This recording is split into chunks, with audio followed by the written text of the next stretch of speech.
Hello friends, welcome to the Pariksha junction. हम questions कर रहे हैं मैथ्स के। घटना चक्र की बुक है हमारी, हम परसेंटेज चैप्टर हमारा चल रहा है। चलिए हम आगे क्वेश्चन करते हैं।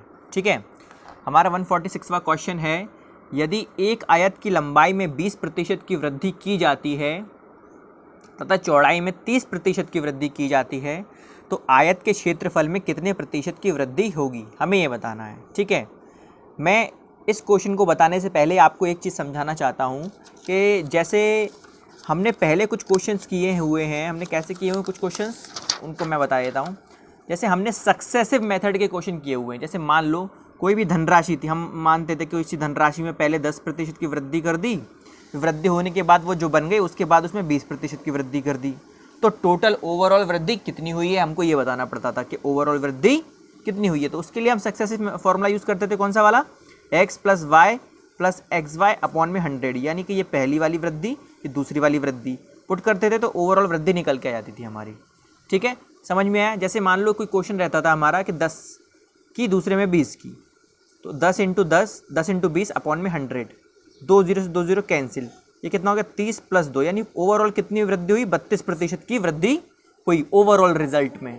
ठीक है, तो ऐसे ही हम इसी मेथड को यूज़ करने वाले हैं हम इसमें, किसमें, जैसे फिगर वाले क्वेश्चंस में फिगर और क्षेत्रफल निकाले। जैसे मान लो कोई आयत दिया हुआ है, ठीक है, उसकी कोई लंबाई है, कोई चौड़ाई है, ठीक है, और उसका क्षेत्रफल है, एरिया है। ठीक है, अब अगर उसकी लंबाई में हम 10% की वृद्धि कर दें और चौड़ाई में 20% की वृद्धि कर दें तो उसके एरिया में कितने प्रतिशत की वृद्धि होगी, ये हमें फाइंड करना है। ठीक है, समझ में आ गया। तो उसके एरिया में कितने प्रतिशत की वृद्धि होगी हमें ये फाइंड करना है। ठीक है, तो देखो हम अगर देख लें तो जैसे इसमें 10 की वृद्धि 20 की वृद्धि, तो उसके एरिया में वृद्धि कितनी होगी हम ऐसे ही फॉर्मूले से निकालेंगे, x प्लस वाई अपॉन 100 करके, तो ओवरऑल 32% निकल के आएगा। तो हम एरिया मतलब स्क्वायर, क्योंकि लेंथ और ब्रेड्थ का इंटू हो रहा है ना, दो चीज़ें हों जिसके डायमेंशंस दो चीज़ें हों। ठीक है, मान लो वर्ग है, अगर वर्ग की भुजाओं में वृद्धि की 10% की, तो वर्ग की भुजाएं तो एक सी रहती चारों, लेकिन इसका एरिया जो निकालते हैं वो a इंटू ए करके निकालते हैं, यानी कि ए स्क्वायर, यानी हम एरिया निकालने के लिए दो भुजाओं का यूज़ करते हैं, है ना, जिसमें दो डायमेंशंस का यूज़ करते हैं। तो ऐसी ये 10% बड़ी, ये 10% बड़ी, दो भुजाओं का यूज़ कर रहे हैं ना, दो भुजाओं का, तो इसका भी वही 10 प्लस 10 करके 10 प्लस 10 अपॉन में 100, वही x प्लस वाई अपॉन में 100 करके इसका भी एरिया, हम जो एरिया में कितने परसेंटेज की इंक्रीजमेंट हुआ है वो हम निकाल लेंगे। ठीक है, तो वर्ग में भी ऐसे ही, तो मतलब क्षेत्रफल में हम ऐसा कर सकते हैं। ठीक है, एक वृत्त आएगा, वृत्त वाले में भी हम देखो वृत्त की रेडियस में अगर 10% की वृद्धि कर दी तो एरिया में कितनी होगी। देखो इसका फॉर्मूला क्या होता है, पाई आर स्क्वायर का एरिया निकालने का फॉर्मूला क्या होता है, पाई आर स्क्वायर होता है, यानी कि रेडियस का 2 बार इंटू हो रहा है, मतलब 2 बार। तो ऐसे ही हम इसको भी 10 करके निकाल सकते हैं, 10 इंटू 10 अपॉन में 100, ऐसे करके हम इसको निकाल सकते हैं। ठीक है, तो ऐसे कुछ क्षेत्रफल रहेंगे, हम उनको निकाल सकते हैं। क्षेत्रफल के लिए हम ऐसा इस फॉर्मूले का यूज़ कर सकते हैं। तो चलिए हम स्टार्ट करते हैं क्वेश्चन। तो चलिए क्वेश्चन करते हैं। क्वेश्चन क्या दिया है हमारा, यदि एक आयत की लंबाई में 20% की वृद्धि तथा चौड़ाई में 30% की वृद्धि की जाती है तो आयत के क्षेत्रफल में कितने प्रतिशत की वृद्धि होगी। देखिए उसी मेथड से करते हैं हमने जो अभी सीखा है। देखो लंबाई में तो हो रही है 20% की वृद्धि, ठीक है, चौड़ाई में हो रही है 30% की वृद्धि, तो ओवरऑल क्षेत्रफल में कितने की वृद्धि होगी। देखो दो क्षेत्रफल निकालने के लिए लंबाई गुणा चौड़ाई मतलब दो डायमेंशन में वृद्धि हो रही है, तो हम इसका निकाल सकते हैं उसी फॉर्मूले से, किससे, x plus x y upon में 100। तो देखो 20 प्लस 30 प्लस 20 इंटू 30 अपॉन में 100, 2 0 से 2 0 कैंसिल, ये हो गया 50 प्लस 6, यानी ओवरऑल 56% की वृद्धि होगी क्षेत्रफल में। अगर मैं इसको लॉन्ग मेथड से करता तो कैसे करता, ज़रा उसको भी देख लेते हैं लॉन्ग मेथड से। जैसे मान लो लंबाई रहती, चौड़ाई रहती और यहाँ पे क्षेत्रफल रहता। ठीक है, लंबाई को मैं 10 मान लेता, चौड़ाई को मैं 10 मान लेता, तो क्षेत्रफल क्या आना चाहिए था, 10 इंटू 10 100 आना चाहिए था, ये मैंने स्टार्टिंग में माना हुआ है। अब वो कह रहे हैं कि लंबाई में 20% की वृद्धि होगी, तो यानी कि लंबाई कितनी हो गई, 120% हो जाएगी खुद की। लंबाई में 20% की वृद्धि 120% होगी, 120% इसका कितना होगा 12। चौड़ाई में 30% की वृद्धि यानी 130% हो जाएगी, इसका कितना होगा 13। तो क्षेत्रफल कितना आना चाहिए, इनका इंटू कर लो, 12 गुणा 13 का, 12 गुणा 13 का इंटू कर लो, क्षेत्रफल कितना आएगा, 13 दूनी 26, 13 एकम 13, 156, कितना आएगा 156। तो देखिए अगर हम क्षेत्रफल में तो कितनी वृद्धि हुई है, वृद्धि हुई है कितने की, 56 की वृद्धि हुई है। 56 की वृद्धि किस पे हुई है, 100 पे हुई है। इसको परसेंटेज में निकालने के लिए 100 का इंटू 100 से 100 कट गया, यानी कि 56% की वृद्धि हुई क्षेत्रफल में। देखो ऐसे भी हमारा ये आंसर आया, ऐसे भी हमारा आंसर आया। तो लॉन्ग वाला क्यों यूज़ करें, क्योंकि कभी कभी कठिन डायमेंशन आ जाते हैं, इंटू करो, ये करो, वो करो, तो डायरेक्ट इस वाले फॉर्मूले से निकालेंगे तो ज़्यादा बेहतर रहेगा हमारे लिए। ठीक है, तो ये मेथड बहुत ईजी है। ठीक है, चलिए आगे बढ़ते हैं, अगला क्वेश्चन देख लेते हैं। यदि ये घन का प्रत्येक सिरा 50% बढ़ा दिया जाए, देखो घन का प्रत्येक सिरा बढ़ा रहे हैं, तो उसकी सतह का क्षेत्रफल, देखो सतह का क्षेत्रफल, क्षेत्रफल की बात हो रही है। ठीक है, क्षेत्रफल की बात हो रही है, सतह का क्षेत्रफल, आयतन वायतन की बात नहीं हो रही, केवल क्षेत्रफल की बात हो रही है।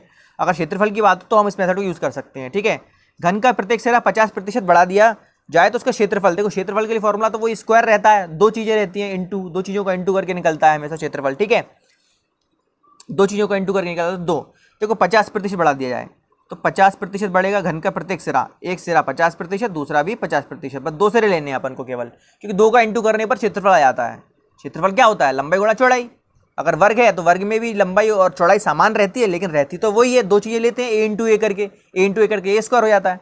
तो ऐसे 50% 50%। ठीक है, अब इसका क्षेत्रफल कितना बढ़ेगा, हम वही x plus y plus x y upon 100, वही 50 प्लस 50 प्लस 50 इंटू 50 अपॉन में 100, 50 50 100 और ये 25, कितना बचेगा 125%। तो क्षेत्रफल में कितनी वृद्धि हो जाएगी, 125% की।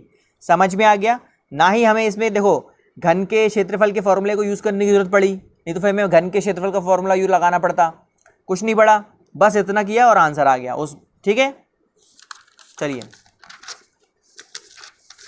यदि वर्ग की प्रत्येक भुजा को 10% तक बढ़ाया जाए तो वर्ग का क्षेत्रफल कितना बढ़ जाएगा। यदि वर्ग की प्रत्येक भुजा को, वही इसमें देखो वर्ग का क्षेत्रफल निकालेंगे, हमें कोई नहीं है, सीधे उसका कितना परसेंट बढ़ रहा है वो निकाल लेंगे। देखो वर्ग की प्रत्येक भुजा, दो भुजाएं लेते हैं ना, ए स्क्वायर लेते हैं, ए इंटू ए करते हैं, तो एक 10% और दूसरी भी 10%। ठीक है, क्योंकि वर्ग है, भुजाएं समान रहती हैं, तो इसका वो सक्सेसिव मेथड से निकाल लेंगे। तो वही क्या आएगा, 10 + 10 + 10 इंटू 10 अपॉन में 100। ये तो कैंसिल हो गया, 10 और 10 20 + 1, 21% की वृद्धि होगी। कितना ईजी है। ठीक है, चलिए आगे बढ़ते हैं। यदि एक आयत की लंबाई और चौड़ाई दुगनी कर दी गई, क्षेत्रफल में प्रतिशत वृद्धि क्या है। अब ये थोड़ा सा इसमें समझना, आयत की लंबाई और चौड़ाई दुगनी कर दी गई। ठीक है, इसमें मानना पड़ेगा लंबाई और चौड़ाई और क्षेत्रफल। ठीक है, समझ में आया, लंबाई और चौड़ाई दुगनी कर दी गई। इसमें एक काम कर लो, या तो आप 10 मान के कर लो, चलो 10 मान के करा देता हूं मैं आपको। ठीक है, लंबाई 10 चौड़ाई 10, आयत है मान लिया मैंने, कोई दिक्कत नहीं है, क्योंकि वर्ग भी एक आयत ही होता है, 10 10 मान ली। ठीक है, सेम भी मान सकते हैं, कोई दिक्कत नहीं है। लंबाई चौड़ाई, क्षेत्रफल क्या आएगा, इनका इंटू करके होता है। क्षेत्रफल क्या होता है, आयत का क्षेत्रफल, लंबाई गुणा चौड़ाई होता है आयत का क्षेत्रफल। तो लंबाई गुणा चौड़ाई, क्षेत्रफल क्या होता है, लंबाई गुणा चौड़ाई। तो यहाँ पे क्षेत्रफल आएगा 100, कोई दिक्कत। अब बढ़ाते हैं, एक आयत की लंबाई और चौड़ाई दुगनी कर दी, दुगनी कर दी, लंबाई भैया 20 कर दी, चौड़ाई भी 20 कर दी, तो क्षेत्रफल कितना आ गया, 20 और 20 का इंटू करेंगे तो 400 आ गया। कितना बढ़ गया, 300 बढ़ गया। किस पे बढ़ गया, 300, 300 बढ़ा है 100 पे, 300%। बढ़िया था, बहुत इजी था। चलिए अगला क्वेश्चन, यदि किसी वृत्त की त्रिज्या में 50% की वृद्धि कर दी जाए तो उसके क्षेत्रफल में वृद्धि कितनी होगी। यदि किसी वृत्त की त्रिज्या में, ठीक है, वृत्त की त्रिज्या में, देखो वही, देखो वृत्त का क्षेत्रफल जो हम निकालते हैं वो क्या होता है, a = πr² होता है, यानी r का 2 बार इंटू करते हैं, यानी r² का क्या मतलब होता है, r इंटू r, तो वही 2 बार लेंगे। देखो 50% और 50%, तो ये हो गया हमारा x, ये हो गया हमारा y। क्षेत्रफल का निकालना है तो वही formula, x + y + xy upon में 100, वही 50 + 50 + 50 इंटू 50 अपॉन में 100। ये कितना हो गया 100, ये हो गया 25, तो ओवरऑल कितना आ गया 125% के क्षेत्रफल में वृद्धि होगी। ठीक है, समझ में आ गया, बहुत इजी है। चलिए अब आते हैं अगले क्वेश्चन पे। अगला क्वेश्चन है, रोहित ने अपनी कार को लागत मूल्य से 20% कम पर बेच दी। ठीक है, किसको बेची रोहित ने, कार अमित को। मैं पहले इसको थोड़ा सा लॉन्ग में करा देता हूं, फिर इसको शॉर्ट में करा दूंगा। ठीक है, अभी थोड़ा लॉन्ग में समझ लो ताकि आपको बेसिक समझ में आ जाए इसका बेसिक क्या कहना चाह रहा है ये। रोहित ने अपनी कार को लागत मूल्य से 10% कम पर बेच दी। देखो लागत मूल्य तो हमें पता नहीं है, हम मान लेते हैं, माना लागत मूल्य जो रोहित ने खरीदी होगी वो x रुपए में खरीदी होगी रोहित ने, ठीक है। अब रोहित ने अपनी कार को लागत मूल्य से 10% कम पर बेच दी। रोहित ने किसको बेची? रोहित ने किसको बेची? अमित को। अमित को बेची। अगर अमित को बेची होगी तो अमित ने खरीदी है ना, तो अमित ने कितने में खरीदी? अमित का क्रय मूल्य, भाई अमित ने खरीदी होगी ना, तो अमित का क्रय मूल्य, भाई रोहित का विक्रय मूल्य क्योंकि रोहित ने बेची, और अमित का क्रय मूल्य। अमित का क्रय मूल्य क्या होगा? रोहित के विक्रय मूल्य के बराबर। भाई रोहित ने जितने बेची, रोहित के विक्रय मूल्य के बराबर। विक्रय मूल्य नहीं बेचने वाली कीमत, अमित की खरीदने वाली कीमत के बराबर होगी। रोहित ने कितने में बेची? 90% में बेची, 10% कम पर बेची ना, 90% बेची, यानी x का 90% में बेची। निकाल लेंगे x इंटू 90 अपॉन में 100, ठीक है। समझ में आ गया? 1 0 से 1 0 कट गया, यानी 9x अपॉन 10 में रोहित ने खरीदी। अब क्या किया? सॉरी, अमित ने खरीदी। अब अमित ने क्या किया? अमित ने कार की मरम्मत, अब 5000 और ऐड किए, तो अमित का जो क्रय मूल्य है ना, तो मरम्मत सहित होगा, तो सही क्रय मूल्य तो मरम्मत सहित जोड़ी हो। मरम्मत जो किया है उसको जोड़ने के बाद ही तो उसको सही क्रय मूल्य आएगा, क्योंकि उसने पैसे भी और भी लगाए उसने पैसे, तो मरम्मत सहित अमित का क्रय मूल्य, हम मरम्मत सहित अमित का क्रय मूल्य क्या हो जाएगा? 9x अपॉन 10 तो था ही, और 5000 और ऐड कर दिया उसने, उसमें खर्चा कर दिया, ठीक है। फिर उसने वह कार राजेश को कुल लागत से 20% अधिक पर बेच दी। राजेश को बेची मतलब राजेश ने खरीदी है, यानी राजेश का क्रय मूल्य किसके बराबर होगा? अमित के विक्रय मूल्य के। भाई अमित ने बेची है ना राजेश को, अमित के विक्रय मूल्य। और अमित का विक्रय मूल्य क्या है भाई? अमित का विक्रय मूल्य क्या है? कितने में बेची है? लागत से 20% ज्यादा पे बेची है, मतलब उसका लागत क्या था अमित का? ये था ना मरम्मत के साथ में, तो 9x अपॉन 10 प्लस 5000, इसका कितना परसेंट? भाई 20% अधिक पर बेची है ना, तो 120%, इसका निकालेंगे 120%। अब क्या कह रहे हैं? बेची जो रुपए 1 लाख रुपए के बराबर है, यानी राजेश का जो खरीदी है वो 1 लाख रुपए के बराबर है, यानी कि ये चीज जो है 1 लाख रुपए के बराबर है। तो बस इसको लिख लेंगे यहाँ पे 9x अपॉन 10 प्लस 5000, इसका 120% निकाल दो।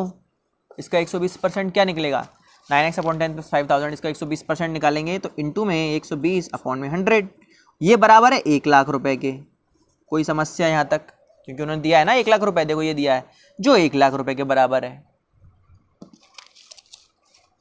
इसको सॉल्व करना है और आंसर आ जाएगा, ठीक है। कुछ सॉल्व करके बता देता हूं, बाकी आप लोग कर लेना, ठीक है। ये 0 से 0 कैंसिल, 2 6 जा 12 और 2 5 जा 10, ठीक है। क्रॉस मल्टीप्लिकेशन होगा तो 5 का इससे इंटू होगा और 6 का इधर अंदर इंटू होगा, ठीक है।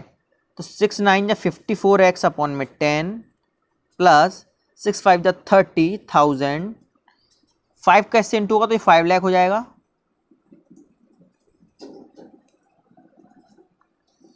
अब एक काम करो, इनको एक साइड ले लो, 54x अपॉन में 10, 5 लाख माइनस के 30,000, ठीक है। इसका थोड़ा और पेपर लगेंगे।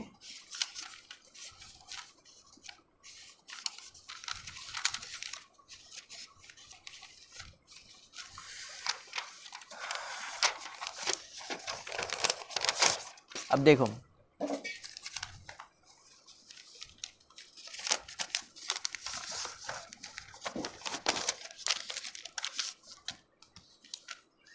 माइनस कर देंगे 30,000 को, तो देखो 54x अपॉन में 10, 30,000 माइनस किया तो देखो 70,000 बचेगा, 4,70,000।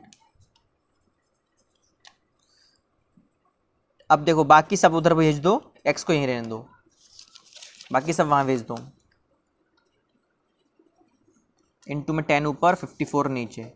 अब इसे हमें काटना है, ठीक है, काटते हैं इसको। 2 2 जा 4, 2 7 जा 14, 2 2 या 4, 2 3 या 6, 2 5 या 10, 3 0 लगा दो, ठीक है। और कट रहा है क्या? 3 से काट के देखो अगर कटता है तो 3 9 जा 27, 3 6 जा 18, 3 7 जा 21 और 3 8 या 24। ये पॉइंट में आंसर आएगा मेरे हिसाब से, तो इसको पॉइंट में आना चाहिए आंसर, ठीक है। इसका आप इंटू करोगे और डिवाइड दोगे तो पॉइंट में आंसर आएगा ये, क्योंकि ये कटने में दिक्कत देगा, ये कटने में दिक्कत देगा, तो पॉइंट में आंसर आएगा। कैसे देखो, जैसे मान लो कि आपने इसको काटा 3 9 या 27 काटा, 3 7 या 21, ठीक है। यहाँ पे 2 बचे, 3 8 या 24, 1 बचा 3, तो 3 3 या 9, फिर 3 3 या 9, फिर 3 3 या 9, फिर पॉइंट लगा के 3 3 या 9, 3 3 या 9, ठीक है। तो इसमें क्या आ जाएगा आपका 7 8 3 3 3.33 इंटू में 10 अपॉन में 9। अब फिर से 9 से काटना पड़ेगा आपको, समझ में आ गया। मान लो 10 का इंटू आपने कर दिया इसमें, तो 7 8 3 3 3 3.3, ठीक है, अपॉन में 9 है। अब इसको 9 से काटो, तो 9 8 या 72, कितने बचेंगे 6, 9 8 या 72 काट दिया ना, तो 6 बचेंगे। तो 9 7 जा 63, ये 7 जा 63 कट गया, ठीक है। ये यहाँ तक तो कट गया, अब इतना बचा ये, तो दो संख्या इकट्ठी काटेंगे तो 0 लगानी पड़ेगी। 9 3 27, 9 4 36 ज़्यादा हो जाए तो 9 3 27, कितने बचेंगे इसमें से 6 बचेंगे, तो 9 फिर से काटेंगे, 9 7 जा 63, पॉइंट लगेगा। अब ये 3 है तो 3 के बाद 0 मान लेंगे, तो फिर वही 9, वो चलो 0 मत मानो, लेकिन इसमें है ना, हाँ इसका जो आपने 63 काट दिया ना, इसके बाद अगर आप काटेंगे ना तो और आगे आंसर आ जाएगा, मतलब इसका 0.11 कुछ आएगा, तो इसका इतने लगभग इतना ही मान लो आप, तो आगे मत काटो, ठीक है। चलिए नेक्स्ट क्वेश्चन कर लो।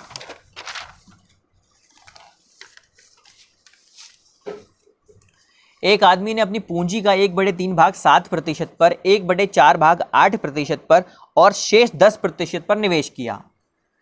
एक काम कर लो, पूंजी हम मान लेते हैं कि 1 रुपये है, चलो 1 रुपये मान लो, ठीक है, 1 मान लिया हमने।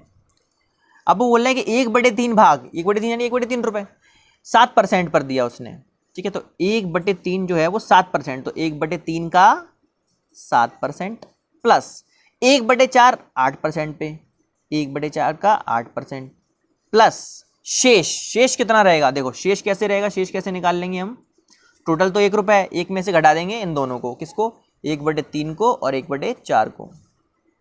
1 माइनस इनका एलसीएम लेंगे 12 आएगा, यानी कि 1 माइनस 7/12, यानी कि इसको माइनस करेंगे तो 12 माइनस 7/12, ठीक है, ये यहाँ पे कर रहा हूँ, यानी कि 5/12 आएगा इनको माइनस करने पे, ठीक है।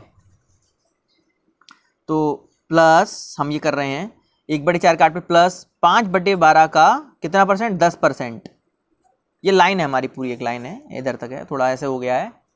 तो 1/3 को 1/3 का जो 7% निकालेंगे, 1/4 का 8% निकालेंगे, 5/12 का 10% निकालेंगे, तो वो कितना आ रहा है, वार्षिक आय जो है 561 रुपये। ये आय निकाल रहे हैं, 7% की आय है, एक पे 7% की आय है, एक पे 8% की आय है, एक पे 10% की आय है, और जो टोटल मिल के 561 रुपये होते हैं। कितने होते हैं, 561 रुपये।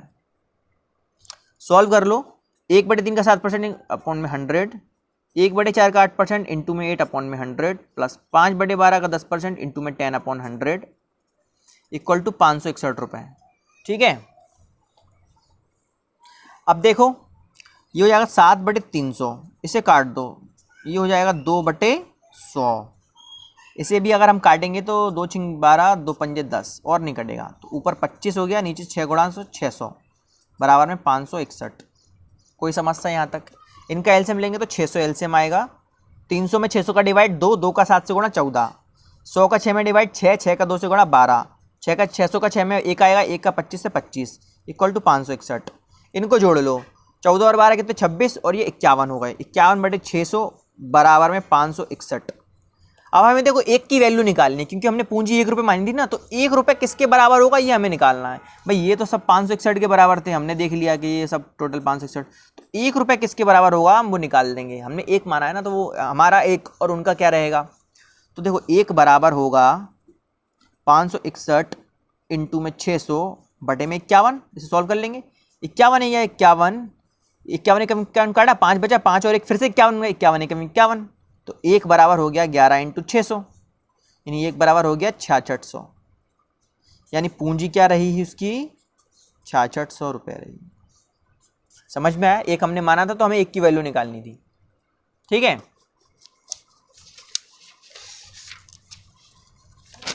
चलिए नेक्स्ट क्वेश्चन हमारा है, y में से y के x प्रतिशत को घटाने का अर्थ y को निम्नलिखित में से किससे गुणा करना है। देखो y में से, उन्होंने कहा कि y में से y का x प्रतिशत घटा दो।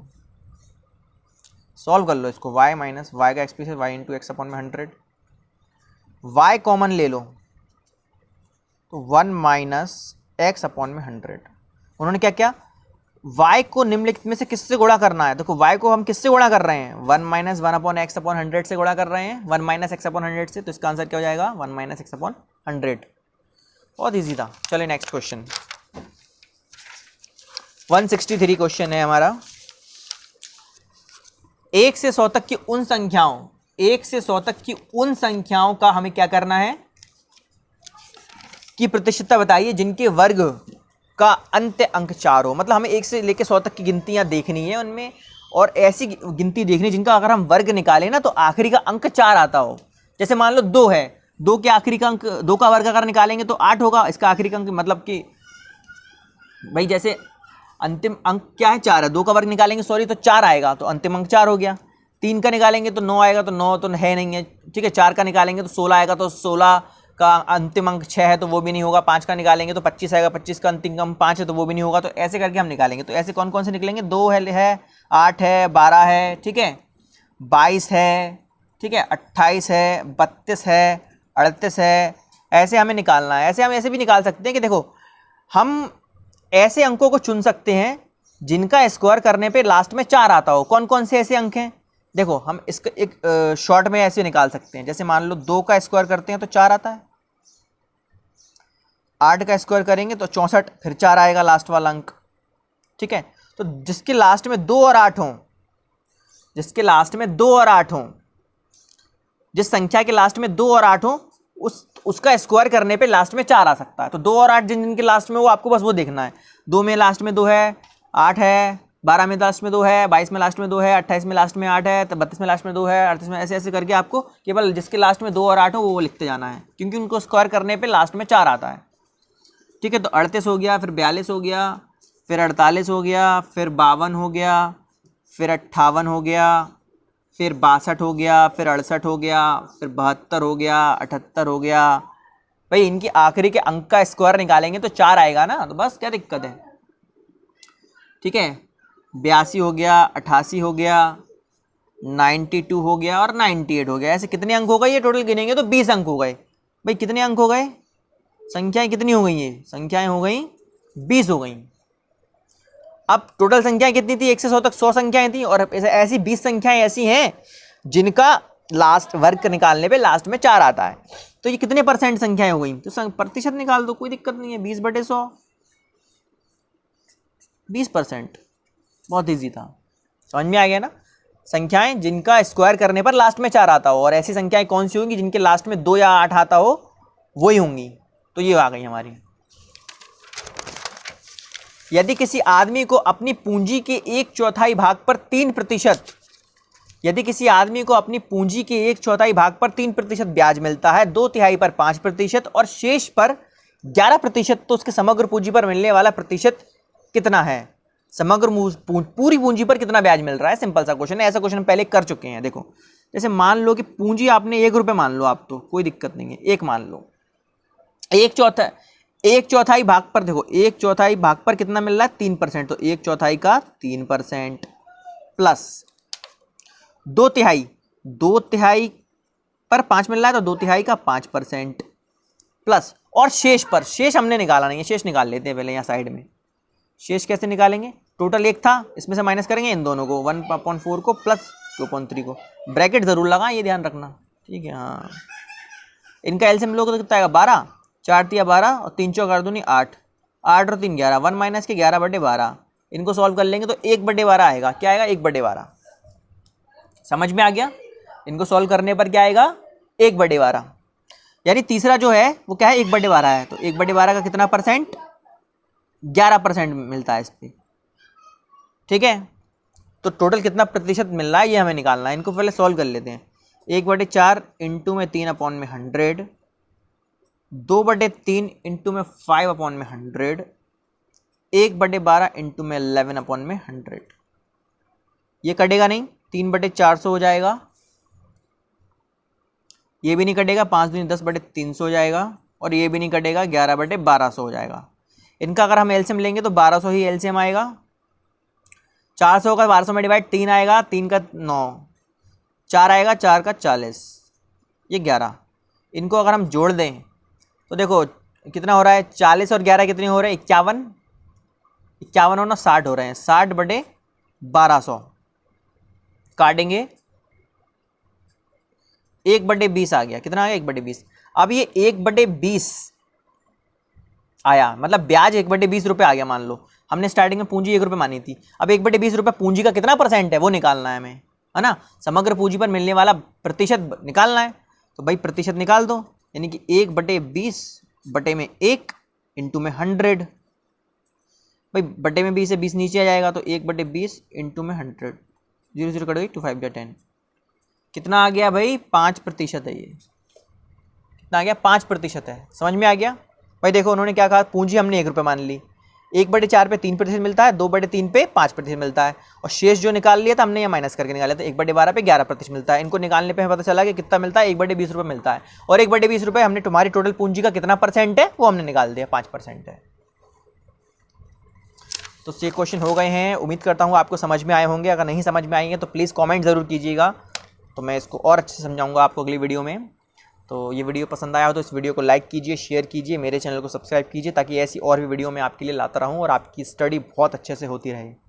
ठीक है, थैंक यू।